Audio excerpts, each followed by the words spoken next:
Assalamualaikum warahmatullahi wabarakatuh. Terima kasih yang sudah mengunjungi channel kami. Dalam kesempatan kali ini saya akan melanjutkan pembahasan soal ujian sekolah muatan IPS. Ini adalah video yang ke-7. Di video yang ke-7 akan dibahas soal nomor 31 sampai soal 35. Soal yang ke-31, cermati pernyataan berikut. Yang pertama, industri perkapalan. Nomor 2, pengolahan karet mentah. Yang ketiga, pengolahan minyak bumi. Yang keempat, industri pupuk urea. Kegiatan ekonomi yang utama di negara Singapura ditunjukkan oleh nomor A, 134, B, 123, C, 124, atau D, 234. Kita perhatikan penjelasannya. Kegiatan ekonomi utama negara Singapura adalah kegiatan ekspor dan impor, pengolahan minyak bumi, industri manufaktur, elektronik, bahan kimia, industri perkapalan, pengolahan karet mentah, dan industri bahan makanan, pelabuhan, pelayanan jasa, dan sektor pariwisata. Singapura merupakan negara yang tidak mengandalkan sektor pertanian, karena negara ini tidak mempunyai lahan untuk mengembangkan potensi pertanian. Uniknya, negara ini selalu membeli pasir dari negara tetangga untuk kepentingan reklamasi pantai atau perluasan wilayah darat. Nah, berarti kita tentukan jawabannya adalah yang B ya, 1, 2, dan 3. Karena di sini ada poinnya. Yang pertama industri perkapalan, ini poin pertama. Kemudian di sini pengolahan minyak bumi, ini di poin yang kedua. Kemudian di sini pengolahan karet mentah di poin yang kedua ya. Sementara yang poin keempat mengenai industri pupuk urea itu adanya di negara Indonesia ya, tepatnya di Aceh. Selanjutnya soal yang ke-32. Berikut ini yang termasuk dampak negatif yang disebabkan oleh globalisasi dalam bidang sosial budaya adalah A. Meningkatkan kualitas hidup masyarakat. B. Perkembangan ilmu pengetahuan dan teknologi. C. Penyebaran manusia atau imigrasi dari suatu negara ke negara lain. Atau D. Semakin memudarnya apresiasi terhadap nilai-nilai budaya lokal yang melahirkan. Nah, di sini kita perhatikan ya, di sini ada dampak positif dan dampak negatif yang disebabkan oleh globalisasi dalam bidang sosial budaya. Dampak positifnya adalah perkembangan ilmu pengetahuan dan teknologi. Kemudian yang kedua ini memengaruhi perubahan tata nilai dan sikap masyarakat, kemudian meningkatkan kualitas hidup masyarakat. Nah, ini ada di poin yang pertama atau di jawaban yang A ya, meningkatkan kualitas hidup masyarakat. Berarti ini bukan jawabannya. Jadi A bukan jawabannya, kemudian yang B bukan jawabannya.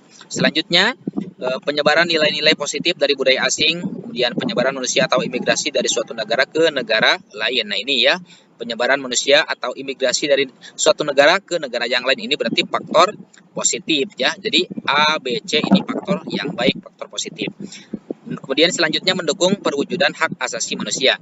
Kita perhatikan yang dampak negatifnya dari globalisasi dalam bidang sosial budaya. Yang pertama, semakin mudahnya nilai-nilai barat masuk ke Indonesia baik melalui internet, media televisi maupun media cetak yang banyak ditiru oleh masyarakat. Tentunya ini adalah nilai-nilai barat yang tidak sesuai ya dengan budaya atau nilai yang terdapat di negara Indonesia. Kemudian yang kedua, semakin memudarnya apresiasi terhadap nilai-nilai budaya lokal yang melahirkan. Ini jawabannya ya. Jawabannya adalah yang B. Jadi berikut yang termasuk dampak negatif yang disebabkan oleh globalisasi dalam bidang sosial budaya adalah semakin memudarnya apresiasi terhadap nilai-nilai budaya lokal yang melahirkan. Selanjutnya soal yang ke-33. Globalisasi ekonomi ditandai dengan kegiatan ekspor impor di Indonesia. Pengaruh kegiatan ekspor tersebut bagi negara Indonesia adalah A. Memperluas pasar produk luar. B. Mentransfer teknologi modern. C. Meningkatkan devisa negara. Atau D. Memperluas lapangan pekerjaan. Baik, di sini dijelaskan ya, kegiatan ekspor baik barang atau jasa merupakan salah satu sumber devisa yang bisa diandalkan karena dari kegiatan ini akan ada banyak keuntungan yang didapatkan oleh suatu negara, seperti memperkenalkan produk unggulan yang dijual dengan harga yang bersaing.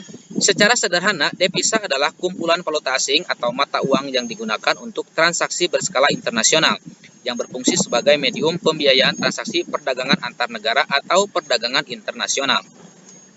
Pengertian lain dari cadangan devisa adalah nilai kekayaan yang dimiliki oleh suatu negara dalam bentuk mata uang asing, di mana nilai kekayaan tersebut diakui oleh negara-negara lainnya sebagai alat pembayaran. Baik, berarti di sini mengenai pengaruh kegiatan ekspor tersebut bagi negara Indonesia adalah meningkatkan devisa negara. Jadi jawabannya untuk soal yang ke-33 ini adalah C. Selanjutnya soal yang ke-34. Perilaku yang perlu dikembangkan oleh pelajar dalam menghadapi dampak positif globalisasi adalah A. Mengonsumsi produk-produk luar negeri. B. Mampu menolak segala macam perkembangan iptek. C. Menerima budaya asing yang masuk ke Indonesia. D. Mencari buku-buku sumber belajar yang menunjang pembelajaran. Baik, di sini sudah jelas ya perilaku yang perlu dikembangkan oleh seorang pelajar dalam menghadapi dampak positif globalisasi adalah mencari buku-buku sumber belajar yang menunjang pembelajaran. Selanjutnya soal yang ke-35. Perhatikan pernyataan berikut. Yang pertama, kita dapat dengan mudah mencari informasi melalui internet. Yang kedua, membuat orang kesulitan berkomunikasi. Yang ketiga, anak sekolah melakukan ujian secara online. Yang keempat, meningkatkan daya beli terhadap produk luar negeri. Manfaat globalisasi bagi pertumbuhan teknologi di Indonesia ditujukan pernyataannya oleh nomor berapa? Oleh nomor 1 dan 3, di mana satu ini kita dapat dengan mudah mencari informasi melalui internet. Betul ya, dengan adanya globalisasi dalam bidang teknologi kita sangat mudah mencari sumber informasi ya melalui internet. Kemudian yang ketiga, anak sekolah bisa belajar secara online ya, walaupun jaraknya jauh, guru dan murid bisa belajar dengan mudahnya menyampaikan informasi atau menyampaikan pembelajaran dari guru kepada seorang murid. Nah, itulah mengenai pembahasan soal ujian sekolah pada video yang ke-7. Mudah-mudahan video ini sangat bermanfaat. Insya Allah nanti akan dilanjutkan pada video berikutnya. Sekian, Assalamualaikum warahmatullahi wabarakatuh.